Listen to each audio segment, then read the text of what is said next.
അമ്മേ, നിങ്ങളോട് ചോദിക്കുന്ന എന്താ കാര്യം? അല്ല, ഞാനത് എങ്ങനെയാ തുടങ്ങണ്ടേന്ന് ആലോചിച്ചുകൊണ്ട് നിൽക്കുമായിരുന്നു. എന്തു തന്നെ ആയാലും നിങ്ങളുടെ മോനെ പോലെ കരുതി എന്നോട് തുറന്നു പറയാം. ഐഡിയ കിട്ടിപ്പോയി. അല്ല മോനെ, അത് വേറൊന്നുമല്ല. ഇന്നലെ എന്റെ പേരക്കുട്ടിയെ നിങ്ങൾ വീട്ടിൽ കൊണ്ടുപോയി നന്നായിട്ട് സൽക്കരിച്ചില്ലേ? അതിന് മോനോട് നന്ദി പറയാനാ ഞാൻ വിളിച്ചത്. ഇത് പറയാനാണോ വിളിച്ചത്?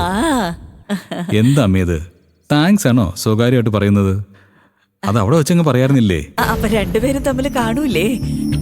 രണ്ടുപേര് കാണുന്നോ? ആരാ രണ്ടുപേര്? അങ്ങനെയല്ല, അത് പിന്നെ കവിനും നിലമോളും സംസാരിച്ച് ഫ്രണ്ട്സ് ആവണല്ലോ. അവരെ ഡിസ്റ്റർബ് ചെയ്യണ്ടെന്ന് വിചാരിച്ചാ മോനെ ഇങ്ങോട്ട് വിളിച്ചത്. എന്താ അമ്മയത്? ഇതൊന്നും ഒരു പ്രശ്നമുള്ള കാര്യമല്ലെന്നേ. നിലമോള് എന്റെ മോളെ പോലെ തന്നെയല്ലേ? അങ്ങനെ ഞാൻ മാത്രമല്ല, എന്റെ കുടുംബത്തിലെ എല്ലാവരും അങ്ങനെ തന്നെയാ വിചാരിക്കുന്നത്. ഇതിനാണോ നിങ്ങൾ താങ്ക്സ് ഒക്കെ പറയാൻ വന്നത്?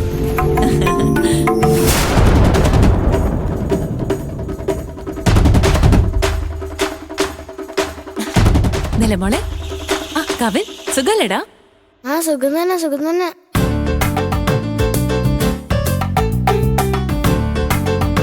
എപ്പോഴും നീ ഇങ്ങനെ ദേഷ്യത്തിലാണോ? ചിരിച്ചാ നിന്നെ കാണാൻ നല്ല ഭംഗിയാ. എനിക്ക് ചിരിയൊന്നും വരത്തില്ല, എന്റെ മുഖം എങ്ങനാ. നീ ദേഷ്യപ്പെടുമ്പോഴാണെങ്കിലും നല്ല ക്യൂട്ടാ നിന്നെ കാണാൻ. അവൻ എപ്പോഴും അങ്ങനെ തന്നെ അമ്മേ. ശരി അമ്മ, ഇത്രയല്ലേ കാര്യമുള്ളൂ. നീ എനിക്ക് പോവല്ലോ. അല്ല മോനെ മോനെ മോനെ മോനെ, ഒരു മിനിറ്റ്. നീ ഇവിടെ തന്നെ നിക്കണേ.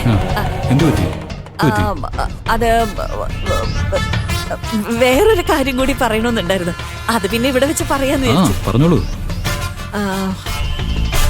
അയ്യോ, അതിപ്പോ ഞാനങ്ങ് മറന്നുപോയല്ലോ മോനെ. സാരമില്ലമ്മേ, നന്നായിട്ട് ആലോചിച്ച് നോക്ക്, എന്നിട്ട് പറ. മോനെ, ആ കാര്യത്തെക്കുറിച്ച് ഞാൻ ഇന്നലെ എന്റെ മോനോട് പറഞ്ഞിരുന്നു. ചിലപ്പോ അവന് ഓർമ്മ കാണും. ഞാനെന്ന് അവനെ ഫോൺ വിളിച്ചത് എന്താണെന്ന് ചോദിച്ചിട്ട് വരാം. സഹകരിച്ചതിന് ഒരുപാട് നന്ദി. ഇപ്പൊ വരാവേ. അയ്യോ, ഇവര് രണ്ടുപേരും തമ്മിൽ കാണാതിരിക്കാൻ വേണ്ടി എന്തൊക്കെ നാടകങ്ങളാ ഞാൻ ഈ കാണിച്ചു കൂട്ടേണ്ടത്. ഇപ്പൊ ഞാൻ ഇനി എന്താ ചെയ്യാ? ശരി, എന്തേലും ഒന്ന് ചെയ്യാം.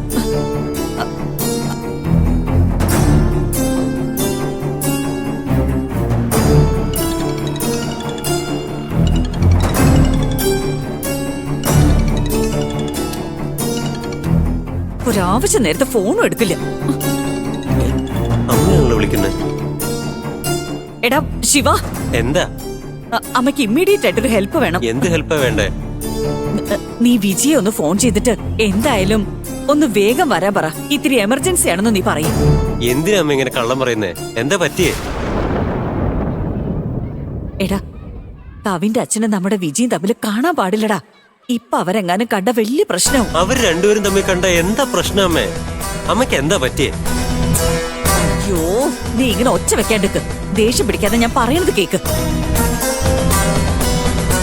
അയ്യോ, നീ വിജി ഒന്ന് പെട്ടെന്ന് ഫോൺ ചെയ്ത് നിലമോളുടെ സ്കൂളിൽ നിന്ന് അവളെ ഒന്ന് മാറ്റാൻ നോക്ക്. അമ്മയ്ക്ക് എന്താ ഇത്ര ധൃതി? അയ്യോ, നേരല്ലാത്ത നേരത്തെ ഓരോന്ന് ചോദിച്ചോണ്ട് നിൽക്കുന്ന. എന്തേലും ഒന്ന് പറഞ്ഞ് ഇത് ചെയ്യാൻ നോക്ക്. വിളിക്ക്, വേഗം നിന്റെ ചേച്ചി അങ്ങോട്ട് വിളിക്ക്. വെറുതെ ഇങ്ങനെ സമയം കളയല്ലേ. എന്തേലും ഒന്ന് പറഞ്ഞ അവൾ ഇവിടെ നിന്നൊന്ന് മാറ്റാൻ നോക്ക്. ശരി അമ്മേ, കിടന്ന് ചാടണ്ട. അമ്മ ഫോൺ വെക്ക്, ഞാൻ നോക്കാം. ഒരു കാര്യം, ഞാൻ ഇതിന്റെ പിന്നിൽ നിന്ന് അവൾ ഒരിക്കലും അറിയാൻ പാടില്ലേ. നിന്റെ പെർഫോമൻസ് കറക്റ്റ് ആയിരിക്കണം, ഇല്ലെങ്കിൽ നിനക്ക് ഭക്ഷണം തരില്ല. ഞാനൊന്നും പറയില്ല, നോക്കിക്കോളാം. പക്ഷെ ഇങ്ങനെയൊക്കെ ചെയ്യുന്ന എന്തിനാണെന്ന് പിന്നെ എനിക്ക് പറഞ്ഞു തരണം. അതൊക്കെ ഞാൻ നിനക്ക് പിന്നെ പറഞ്ഞുതരാം. ഇപ്പൊ ഞാൻ പറഞ്ഞ കാര്യം ചെയ്യാൻ നോക്കാം. അത്രയും പ്രധാനപ്പെട്ട എന്ത് കാര്യമായിരിക്കും? ഒന്നും അങ്ങോട്ട് മനസ്സാവുന്നില്ലല്ലോ.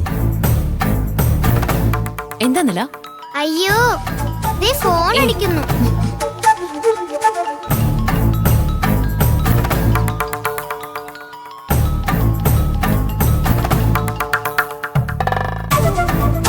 ഹലോ, എന്താ ശിവ? ചേച്ചി, എനിക്ക് ചെറിയൊരു ഹെൽപ്പ് വേണമായിരുന്നു. എന്താ ഹെൽപ്പാ പറ. ചേച്ചി, നമ്മുടെ അവിടുത്തെ സിഗ്നലില് ഹെൽമെറ്റ് ഇടാതെ വന്ന് പോലീസ് പിടിച്ചു. ഇപ്പൊ 400 രൂപ ഫൈൻ അടക്കണം. എന്റെ കയ്യിലിപ്പോ 200 രൂപയേ ഉള്ളൂ. അതുകൊണ്ട് ചേച്ചി ഒന്ന് വന്ന് ഒരു 200 രൂപ തരികയാണെങ്കിൽ എനിക്ക് എങ്ങനെയെങ്കിലും ഇവിടുന്ന് തടിയൂരി പോരായിരുന്നു. അതുകൊണ്ടാണ് ഞാനിപ്പോ അത്യാവശ്യമായിട്ട് വിളിച്ചത്.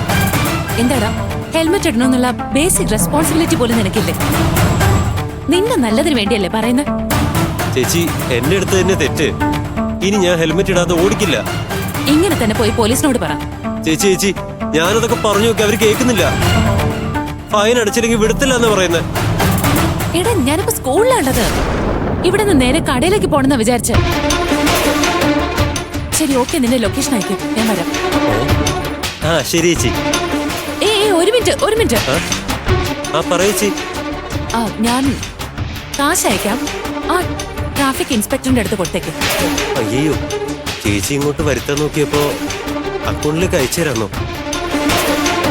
ചേച്ചി എന്റെ ATM കാർഡൊന്നുമില്ല. വീട്ടിൽ നിന്ന് പേഴ്സ് എടുക്കാൻ മറന്നുപോയി.